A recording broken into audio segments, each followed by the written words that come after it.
Roombo First Blood is a comedic top-down stealth action game about being a robot vacuum cleaner and fending off burglars from your home. A short, experimental game and the first in the Justice Sucks series. Welcome to episode 25 of the 5 T's of Stealth, where we will be discussing Roombo First Blood. Once again, the 5 T's include tasks, terrain, tools, threats, and tension. These are what I consider to be the fundamentals of stealth gaming. In Roombo, there are 6 campaign missions, and once you complete the 6th, you will unlock 3 bonus experimental levels. Your goal in all of these missions is to defend the valuables in the house while your owner is away. To do so, you must eliminate any intruders and then clean up the mess. The total number of intruders corresponds with the mission number. Level 1 has 1 enemy, level 2 has 2, so on and so forth. The 6 main missions are exactly the same with the exception of the increasing number of enemies. So then why are the 3 bonus levels considered experimental? The first, which is level 7, is called House of Knives. If it isn't obvious, this mission has a ton of knives scattered all over the home for you to pick up and stab the intruders with. There's even a giant knife, which is a one-hit kill. The second experimental level is called Stealth. Initially, this name made me think that I would have to do something new, perhaps stay out of sight or you will lose. However, this actually just made all the intruders invisible, but you could still see their footprints. I would have liked to experience the chaos of complete disappearance, but it was still a fun twist. Lastly, the final mission, Small Thieves, and that's small spelled S-M-O-L. In this level, as it says, the thieves were much smaller, which in turn made them much faster. In every mission, once you've eliminated all the intruders, there will be a 1-minute countdown to clean up the mess. This isn't extremely important, but the more you clean, the higher your score will be on that level. There are a few other factors that go into your score, such as intruders eliminated and valuables stolen. Personally, I don't care very much about my score in a game like this, but the cleaning aspect was solid and the timer did make it enjoyable to see how quickly and efficiently I could clean. This aspect reminds me of the Ware Cleaner, which was actually the very first game covered in the 5 T's of Stealth. In the Ware Cleaner, actually cleaning messes was the whole goal, but again, in this game, cleaning up the messes is only necessary for your score or grade. Well, there is one more thing, but we'll discuss that in tools. Roombo has a pretty repetitive mission structure, but for a game that'll take you no more than an hour, it's hard to complain about the goofy chaos. Every mission within the game takes place in the same house with the exact same layout. You'll definitely get pretty comfortable with your surroundings, and once again, being such a short game, I think this actually works well here. This structure allows me to find an efficient path for eliminating all the intruders with the traps around the house. If the game had gone on any longer, I definitely would have started to get annoyed, but I think it works here. In Roombo, you play as a Roomba, a small robot vacuum cleaner. Big surprise, right? Naturally, this means your main function is to clean or sweep. Your cleaning functions will manifest in 2 ways. Firstly, you can suck up objects around the house and then place them in other locations or throw them at enemies. Personally, my favorite was to suck up a knife and then ram directly in an enemy to stab them. Another example would be some bubbles in the bathroom you can relocate to make thieves slip. Secondly, you will charge up as you clean up messes. Once fully charged, your appearance will slightly change and you'll gain access to a powerful ram ability which can send enemies flying. I believe the red headband that goes around your little vacuum is a bit of a reference to Rambo, just like the full title of this game.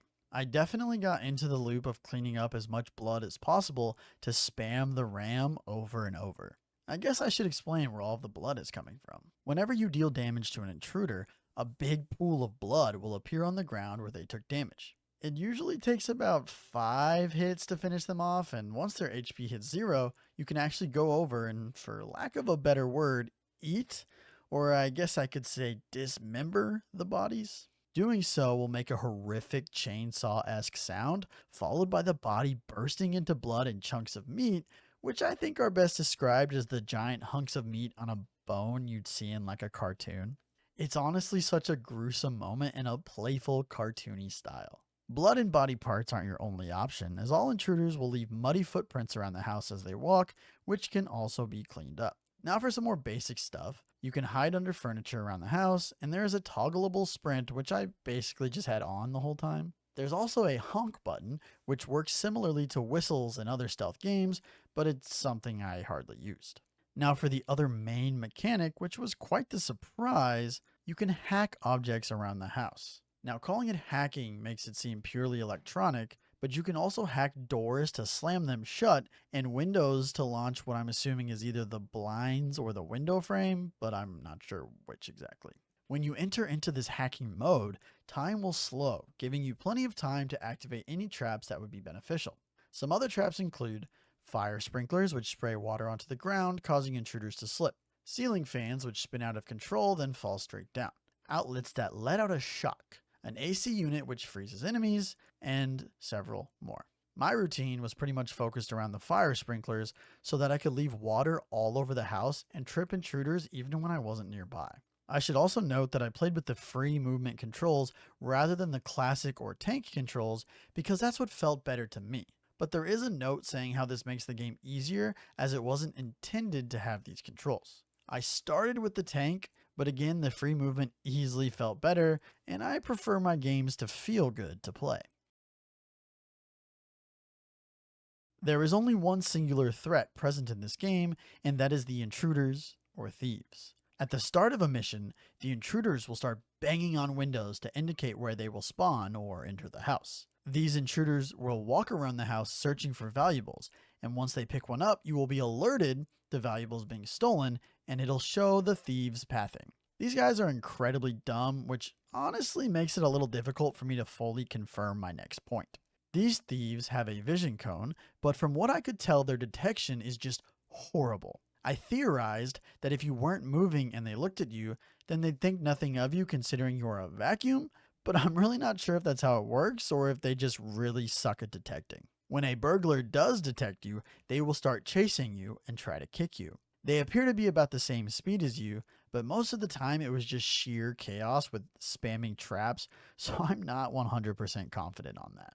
If you get kicked 3 times, you will fail the mission as your health will drop to 0. Something I really appreciated was the body physics, as these guys would just go flying from any sort of damage, and the ragdolls were pretty damn funny, which pretty much made up for how stupid they are.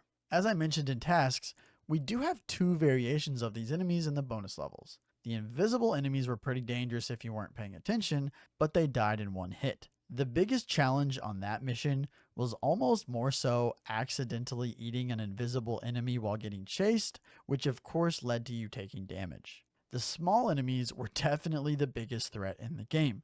These guys were so fast and would completely swarm you, really upping the intensity in the final mission.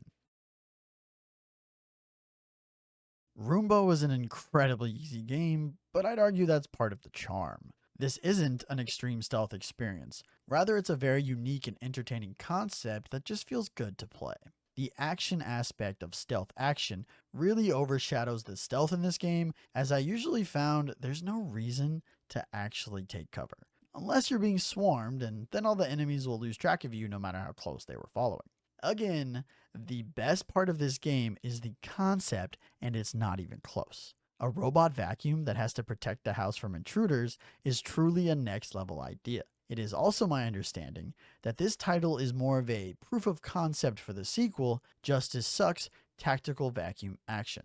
This is a comedic game, and that really shines through with the cutesy horror vibe. The music is so lighthearted, and then it's interrupted by the gruesome dismembering of dead intruders who dared to mess with the robot menace. As mentioned, the final 2 missions, which provide variations of the enemies, really increase the tension. If you're too careless, the invisible enemies will surround you before you even realize, or the small enemies will swarm you immediately. I definitely enjoyed the increase in difficulty here, but they were still pretty easy once I adjusted to the mix-up. Roombo First Blood is a simplistic game that won't really challenge you, but it will make you enjoy the ridiculous mayhem you're causing and then give you a chance to hide all the evidence. I look forward to eventually trying the sequel and seeing if this little experiment was a success, but regardless, Roombo is certainly a game I enjoyed my time with.